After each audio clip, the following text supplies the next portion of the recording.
Jésus garde l'incognito Lexanders. La prière d'une mère. Un nouvel hôte s'était joint au petit cercle de vacanciers de notre pension de famille. Le gong avait annoncé le repas de midi, et après les présentations d'usage, on s'était mis à table et on bavardait en attendant qu'on apportât les plats. Le nouvel arrivant avait pris place en face de moi. D'un air pensif et scrutateur, il nous regardait les uns après les autres. En l'espace de quelques secondes, son regard rencontra le mien. Et je vis dans les yeux de mon vis-à-vis une lueur subite, comme s'il m'avait reconnu. Une fois le repas servi, on se souhaita bon appétit, et le nouveau pensionnaire baissa la tête, joignit les mains et rendit grâce à Dieu, le donateur de toutes les bonnes choses que nous recevons. Tous deux, nous savions maintenant que nous étions du même bord, et nous nous sommes fait un signe de tête entendue. Sur le visage des autres pensionnaires, on pouvait lire qu'ils se disaient « Tiens, encore un de ceux-là ».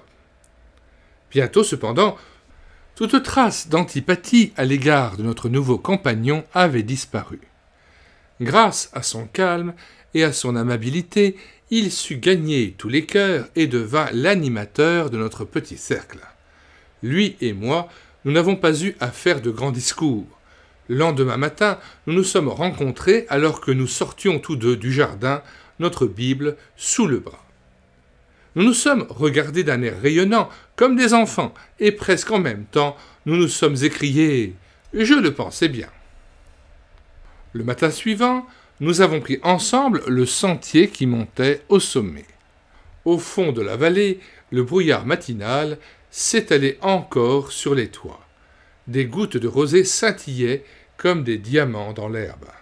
Tout en haut, sur la pente douce de la colline, assis côte à côte en bordure de la forêt, sur le petit banc que les premiers rayons de soleil venaient de saluer, nous nous sommes penchés ensemble sur la parole de Dieu. Un lien profond s'est ainsi établi entre nous. Dans toutes nos réjouissances, quel que fût l'endroit où nous nous trouvions et les gens avec qui nous fraternisions, c'était là la raison de notre joie. Il aimait la nature comme sans doute aucun d'entre nous. Il voyait toujours de nouvelles beautés, découvrait sans cesse de nouveaux sentiers, et plus nous étions ensemble, plus il nous ouvrait les yeux sur les merveilles de la nature. Il avait rêvé dans sa jeunesse de devenir garde forestier, mais il fut obligé de s'engager sur une autre voie. Je lui ai demandé de nous raconter un jour comment Dieu était entré dans sa vie. Par les prières de ma mère et par une expérience particulière, m'a-t-il répondu. Quand je l'ai prié de nous en dire un peu plus, il laissa errer son regard au loin. Puis il me dit une autre fois. Je n'ai pas voulu insister, et pourtant j'aurais tant aimé en savoir davantage sur la vie de cet homme. Un jour, au repas de midi, il me dit soudain « Faites une bonne sieste cet après-midi. Si vous en avez envie, ce soir, je voudrais faire un tour avec vous et je vous raconterai ma vie avant d'en parler aux autres. » Depuis longtemps, je souhaitais faire un tour en montagne la nuit au clair de lune, et je n'aurais pas pu trouver un meilleur compagnon de route. Un peu avant minuit, après nous être restaurés, nous avons quitté notre petite pension. Un beau clair de lune éclairait les collines arrondies du Spessart.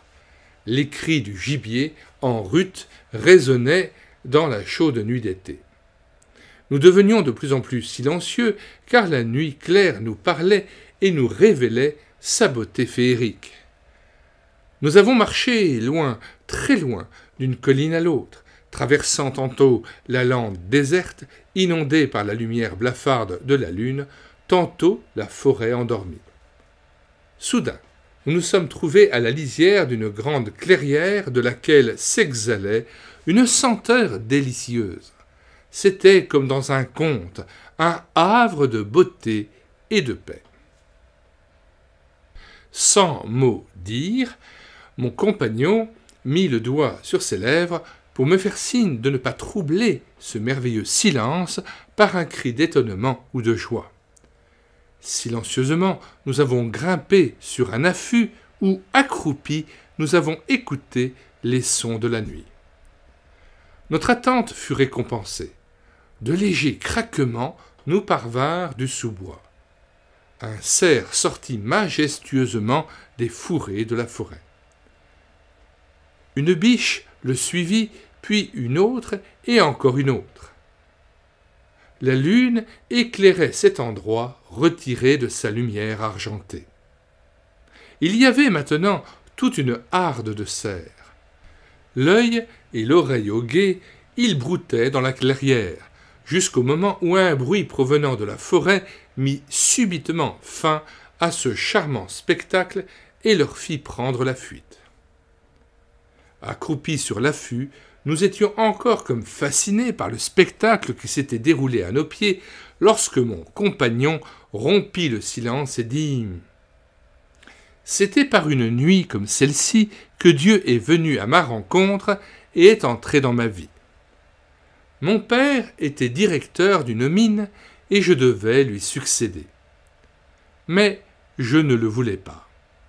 Depuis mon enfance, je me sentais attiré par la nature et je désirais devenir garde forestier. J'étais têtu et très carré. À cause de cela, j'ai souvent rendu la vie dure à mes parents, surtout à ma chère maman.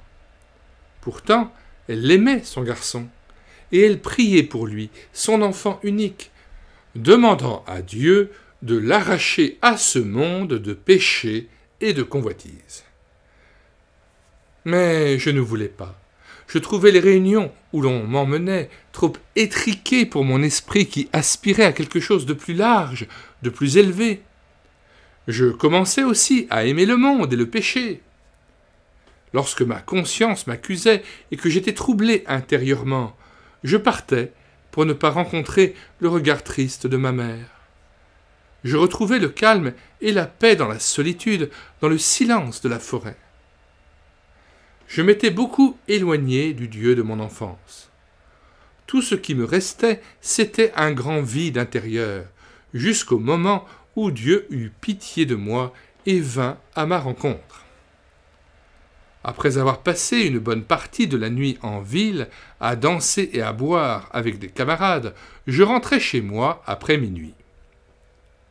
Je vis avec frayeur que la lumière était encore allumée dans la salle de séjour. Pour que mon arrivée passe inaperçue, je ne suis pas entré par la porte, mais par la fenêtre de ma chambre que j'ouvris d'un tour de main habile. Pourquoi y avait-il encore de la lumière dans la salle de séjour? Quelque chose était-il arrivé à mon père? En chaussettes, je m'approchai de la pièce. La porte était entr'ouverte et j'entendais parler à l'intérieur. Avions-nous de la visite? Je jetai un coup d'œil par la porte entrebâillée. Ce que je vis et entendis me mit le visage en feu et me troubla profondément. Ma mère était là, à genoux devant Dieu, luttant pour le salut de mon âme. Jamais, au grand jamais, je n'oublierai ce tableau. Comme je l'avais fait pour entrer, je ressortis de la maison par la fenêtre, je voulais partir et me cacher dans la solitude de la forêt. Sur un affût comme celui-ci, j'ai passé le reste de la nuit, accusé par la voix d'une mauvaise conscience. Il y avait un clair de lune comme aujourd'hui. J'avais marché depuis des heures. Je ne savais plus où j'étais jusqu'au moment où je découvris l'affût. Dans les bosquets d'aulnes, on voyait le jour poindre et une double brise matinale caressait mon visage brûlant. Je me remis à marcher, continuant à fuir Dieu. À la lumière des premiers rayons du soleil, levant, un spectacle saisissant s'offrit soudain à mes regards. Une renarde s'était prise dans les mâchoires d'un piège. Sa patte arrière gauche était coincée et couverte de blessures. Apparemment, elle l'avait mordillée en essayant de la dégager pour se libérer. Étendue sur le côté, elle gisait, morte, à quelques pas de moi, dans le soleil du matin. J'avais déjà trouvé plus d'une bête dans cet état-là.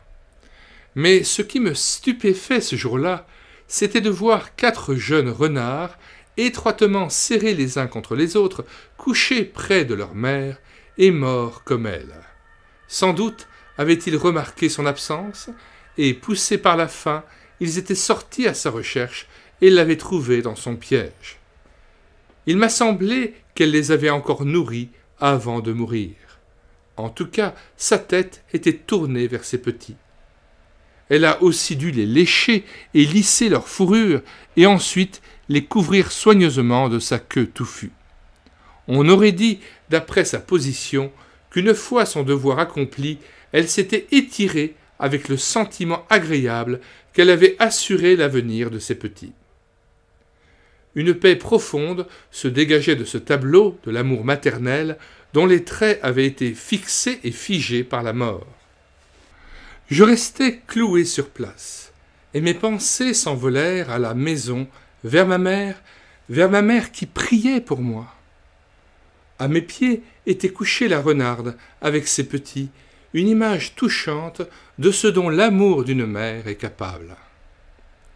En y pensant, les paroles prononcées par ma mère dans sa prière pénétrèrent de nouveau comme une épée dans mon esprit. « Seigneur, efface mon nom du livre de vie, mais sauve mon enfant. »